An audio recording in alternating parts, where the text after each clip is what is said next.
À mon avis, se poser ces questions, travailler d'arrache-pied à trouver des alternatives à tous les niveaux, à l'emprisonnement psychiatrique de personnes troublées mais innocentes, et des alternatives politiques aux excuses psychiatriques, parce que la coercition, elle implique l'excuse de la psychiatrie pour celui qui, pour 1001 raisons, n'arrive pas à fonctionner comme les autres.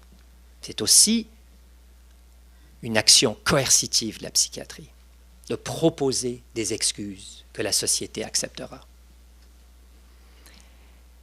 Et donc, il faut trouver des alternatives pour ceux et celles qui ont besoin de l'aide de la société pour survivre. Tout ça devrait précéder l'effort de trouver les moyens les plus efficaces de travailler avec ces gens, avec nous. Le travail thérapeutique, laissez-moi vous dire un ou deux mots là-dessus, qu'on appelle le travail thérapeutique avec les personnes troublées. Après tout, c'est un sujet qui est discuté par au moins 400 écoles de pensée, en psychiatrie, en psychologie, en travail social, etc., depuis au moins 130 ans. Tout a été dit. Toutes les explications ont été données. Toutes les explications sur la nature du problème, sur quoi faire, sur comment intervenir. Il n'y a rien de nouveau. Tout existe dans les livres, les innombrables manuels d'intervention. Si une chose est assez claire, à mon avis, de l'histoire de toutes les interventions pour tous les fléaux de l'âme, majeurs et mineurs, c'est que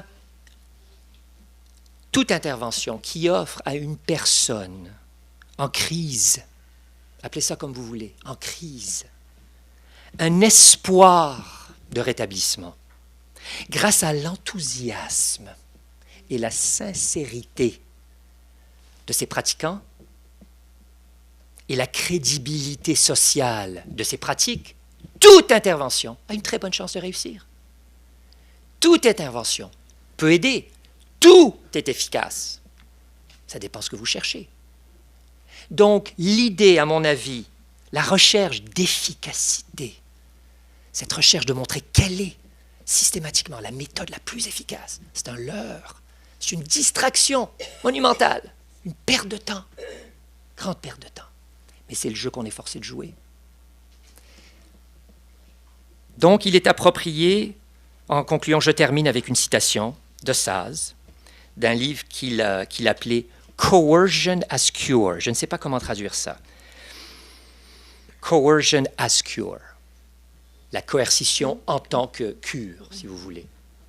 Un livre d'histoire, publié en 2007. Et je vous cite ce petit paragraphe. « L'institution de la psychiatrie, comme celle de l'esclavage, est faite d'une relation socialement sanctionnée entre une classe de maîtres qui contrôle de manière coercitive une classe de soumis. Le système repose sur l'idée de la maladie mentale, ses clones sémantiques et leurs conséquences légales. Il est destiné à engendrer d'une part le dédain, de l'autre le défi.